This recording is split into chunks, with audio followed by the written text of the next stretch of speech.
All right, so this is one that I think a lot of people are going to be excited for me doing, and that is The Hills Have Eyes. Whoa, and that got that glare on there. We got the unrated, the version to die for cut, I guess. This was directed by Alexander Aja, and it is a remake of the Wes Craven movie, obviously. And I am not a fan of the Wes Craven version, or especially the sequel with the dog flashback and everything. That being said, the whole dog flashback thing, I think that gets a lot more hate than deserving. I just find it to be like, oh, okay, the dog has a flashback. Like, why can't the dog have a flashback? Like, that's fine. Like, he's a main character, right? Like, I don't know. People give that shit, like, give that scene such a hard time.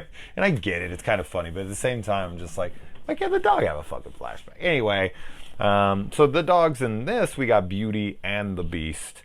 And Beast is a badass, man. He's one of my favorite things. Now, I have to say, I was a big fan of this movie originally. And going back and rewatching it this time, I still dig it. But I found myself less interested this time than ever before. Now, I haven't seen it in a while, but for some reason, and here's the way I think. There was a trend that was going on in the early 2000s with these movies where a good majority of films had extremely unlikable characters. And I feel like this is a film that does that. Now, it tries to have some redemption to these characters, but honestly, there's no one likable to begin with. Like, I guess maybe Vanessa Shaw's character is fine. She's just kind of like flatline. She's not like good or bad. She's kind of like there. So I can't really dislike her, but at the same time, me not disliking her doesn't make me like her. Like, there's nothing to really gravitate towards with her. So it's kind of like, yeah, she's not really that awful, but like her dude, is kind of a jackass. He's like so wrapped up in his cell phone and his business, and he can't let the fact that, that he had to come along with the dad, and the dad won't let him pay for things, and the dad doesn't like them together. Like, all that stuff, it's just kind of like, okay, I get it, family drama, this and that, but there's nothing likable about the guy. The son is real smart assy, and he's just talking shit to his sister, and he thinks he's better than everyone. Then there's the daughter, and the blonde daughter from Lost, Claire from Lost. She is a real stuck-up bitch, like pretty much throughout the whole movie. The mom and the dad, the dad played by Ted Levine, Buffalo Bill. He's a hard ass. He's talking shit and pushing this guy around and pushing his buttons and whatnot. And there's an interaction between Ted Levine and his wife in this, where he talks about her being a hottie as a hippie in the 60s or whatever. And that exchange is kind of cute, but we don't really get a lot from them. Like, we don't really get to know this family in a way that it's like, oh, I like this family. Like, even though they got their problems, they're okay. Like, there are some connections here and there. And they do have another moment where they're all sitting out, and the kid makes the joke about the Freudian thing with the snakes, and it's like, oh, your mom's into big dicks, ha ha ha. And everyone's like, holy shit. And they kind of, give each other little glances back, like, oh my God, we're bonding in the moment, and I'm glad we came out here.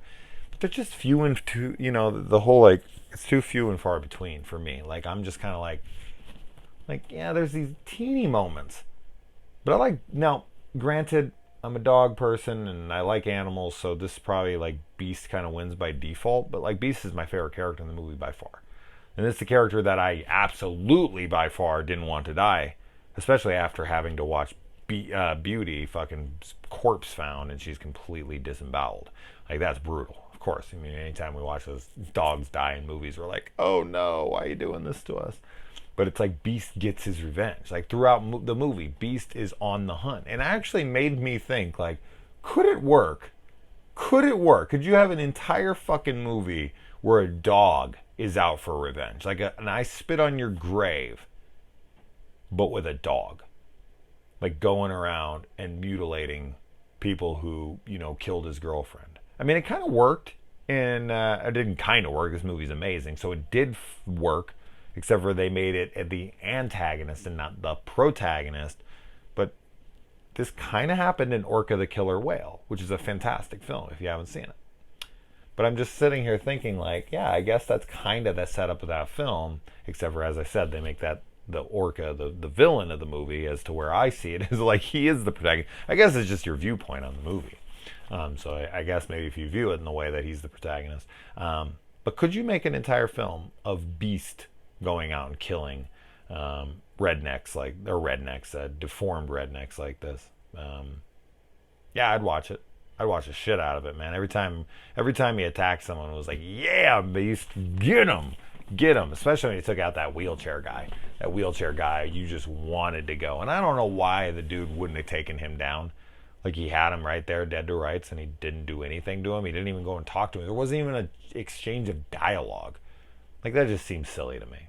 Like, he's already killed people. He goes out and kills that other guy like nothing. Like, why would he leave him alive? Now Beast gets him, and that's awesome. I wish I would have got to watch his fucking whole body being torn apart by Beast, because that's like, you know, you want that. You want that in this kind of movie. Really do like the opening of this with the, and when I say the opening, I'm not talking about the, you know, the guys who are going out and with the Geiger counter and taking their readings and all that. Like, that just kind of shows the brutality and the strength of these monsters, creatures, whatever you want to call them. But I'm talking about the actual opening credits, which I'm not a big fan of opening credits, but in this, I actually think they're really cool. And it's like 1950s television juxtaposed with like testings of nuclear bombs, and there's this like 50s like country song playing over. I think it's really cool. I think it's a good setting. Kind of reminds us of like all the nuclear testing at the time, and like kind of the bullshit lie that we're selling on TV of this like push button perfect age, where everything was like, you know, just pitch perfect. It's like utopian society that they were trying to pitch while they were out there, you know, nuking the ever living shit out of our deserts. Like, it's just kind of interesting. And then just kind of the repercussions. Like, this is nature kind of fighting back against our egos and our stupidity. It's like, yeah, I feel like these guys are the reckoning of the earth. Like, we're gonna make these mongoloids, and they're gonna come out and they're gonna fuck you up. Now, granted, this family doesn't deserve it, but at the same time, I don't really like them either. And then the whole like gas station attendant is in on it thing. You know, we've seen this a million times. But what thing we have not seen a million times, and what is done beautifully in this, and this is the thing I remember best from this movie, is the dude blowing his head off. It is graphic, it is practical, and it's amazing. Now, I'm sure there's some CGI enhancements. I don't care, whatever. It's awesome. It's one of the best head explosions ever on film, and it never gets talked about enough against something like a Tom Savini's Maniac head explosion, or a, you know, Michael Ironside's like freaking Scanners explosion, all that shit. It's like, yeah, that stuff's great, but this one's awesome as well. So we need more talk about this head explosion, along with all the best ones. Now, I mentioned Vanessa Shaw, but I did not mention the fact that she was most kids my age, huge crush back in the early 90s with, of course, Hocus Pocus was a lot of kids' thing, but mine was Ladybugs, where she played Kimberly Mullen. Holy fuck, man. When I saw that movie, I was like the same age. I want to say she's like 15 or 16 in that movie. I think I was about that at that time. And I saw Kimberly Mullen, and I think that movie's hilarious anyways. I just watched it with my kids recently, like last week, I want to say, and I was like, oh my God, are the jokes in this not appropriate for children? There's like molestation jokes left and right. The whole like, I talked a kid into dressing up like a girl and playing with me, and then he takes the kid in a dressing room, and there's this whole like thing where a mom thinks she's in there getting blown by some kid. Like, I'm like, this is fucking a movie for kids. This is a movie for kids. Like, wow. I find it to be hilarious, but I'm just sitting there like, really? Wow, we live in different times. People are pussies. In fact, he even accuses a kid of growing up to be a homosexual because the dad makes him look at his ass as he rides in a bicycle. Like, it's all sorts of stuff. He's trying to fuck everything that moves in the movie. everything that moves in the movie he's trying to fuck, while also we're trying to be sold on the romance of their. Okay, I'm not here to review Ladybugs. They're just watching it being like, what the fuck? But yeah, Vanessa Shaw, Kimberly Mullen, Who's With Me. And then they even have that sequence where he's like, Jonathan Brandis is like dreaming and she's like running at him and her tits are like, bouncing in her top. Like she's wearing like some like really revealing kind of almost bathing suit like outfit. And I'm like, that chick is like 15 years old and you got this fantasy where their tits are bouncing on the screen. I'm like, oh my God, what the fuck? Anyway, I also thought it was kind of cool the dad actually made it to the gas station having hiked out of the desert. That's one hell of a feat. And I'm not really sure why it took them so long to go out and look for Bobby after he's knocked out and is like still out there as it's pitch black outside. You know how long it takes to go from like the sun in the sky to pitch black? Like it was completely night by that point. An hour or more, 2. This kid goes to look for a dog and he's gone for hours before someone comes and looks for him. What the hell is this family doing? And then they light the dad on fire for them all to see. Brutal. And he's just sitting there cooking. And then it's even got like a prosthetic, Ted Levine that's like just shaking around as he's lit on fire. It's great looking. Really, really good looking. One of the creatures in this movie looks like Sloth from the Goonies. I mean, it's almost carbon copy. And I'm not sure how they don't hear the sister screaming for help. And she does get raped in this movie. So that's pretty fucked up. Rape sequences are never, ever fun to watch. Like, that's always one of the hardest things. Like, dog death and rape. Those are, like, the two things you're like, ugh, did we really need this? Like, unless it's, like, the point of the movie, it's, like, a rape revenge movie, then I'm fine. But, like, just randomly inserted. Kind of like Rob Zombie's Halloween, the director's cut. That's why I like the theatrical cut better. Take that rape sequence out. It's just so unnecessary. It's just, I don't know, it's like shocking for shock's sake. Like, I don't feel like it adds anything. It's just added to make the film feel dirtier and more gruesome and, more edgy and whatnot. And it's just kind of like gross. You're just kind of like, I don't want to watch a girl get raped. I just don't. Like, it does nothing for me in any way. Like, yeah, it makes me hate the characters more, but there's a lot of things you can do to make me hate characters more. Just, I don't know. I'm not saying they shouldn't do it. Absolutely. Like, do it if you want. It just, I don't know. In movies like this, it almost feels like a cheap gimmick. It's super unpleasant to watch, and it's like, I don't know. It just feels inserted just for that reason. Nothing more. It adds nothing to the movie. I could be alone on that, but for the most part, I'm not saying I'm not offended. I'm not saying like, oh my God, I can't handle it. Just saying like, it's not fun to watch by any means. And I guess that's the point. So, I don't know, maybe I'm wrong on this. But, I Spit on Your Grave, like, it's the point. So I don't have a problem watching because I know I'm going to watch that girl get her revenge later. I don't know. Anyway. I like that the mom is, like, shot and pulled across the room, almost like in Django Unchained. Love that shit. And then Vanessa Shaw's character is shot in the head. And then she kind of just springs to life for a minute. And you're like, is she going to live? And then she just dies, like, 2 seconds later. And it's like, man, that was kind of brutal to just bring her back and, like, scream out for a second and then just die again. Like, we have to watch her die twice. It's kind of fucked up. I love that Beast. I can't say this enough, but like Beast killing the first guy and ripping his throat out, like getting revenge for his like wife's death. I guess is what you want to call it. As I said, I could watch a whole damn movie about that. And now the whatever the hell this guy's name is, I wanted to write it down, but the dad, not Ted Levine, but the dad who's out looking for his baby.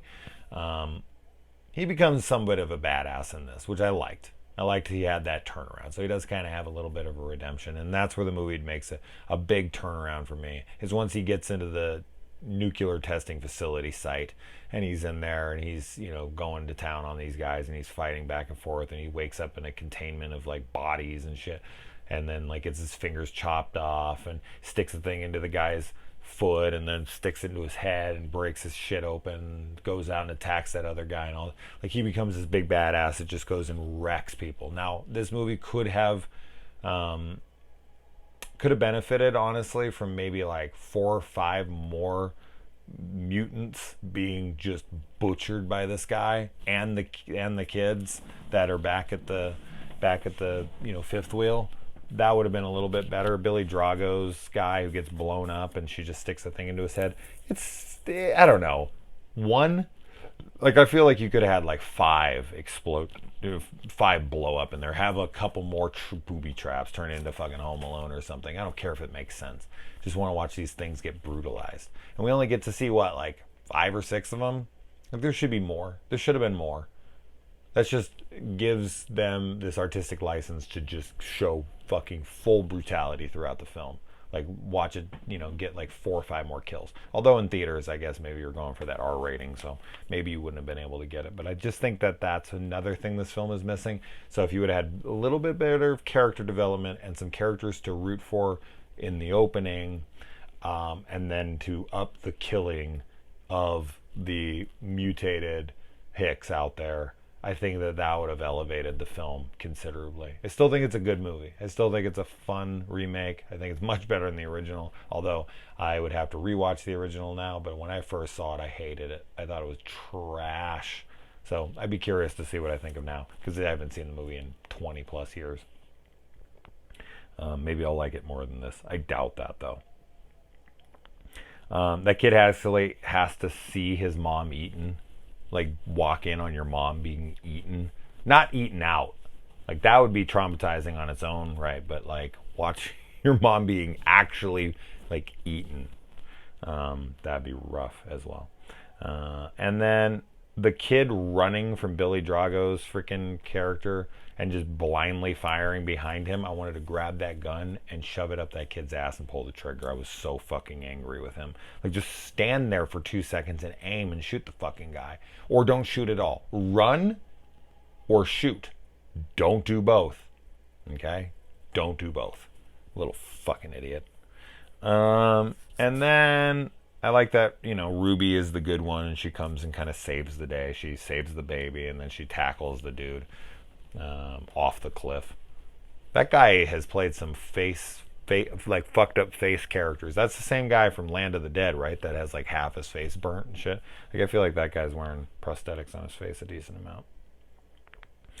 And let's just be honest, that newborn baby would die in that heat. As long and being barely taken, I don't think it's eaten in a whole day, and it's been out in that heat and it's being passed around from one to one and it's being ran around, and get the fuck out of here. That baby would be dead. He would have fucking got there and that thing would have been beef jerky. They would have been selling it by the ounce at that gas station. And how the hell did they get out of that desert? Or are we to believe that they don't because they're being looked at through binoculars? Binoculars. I don't know.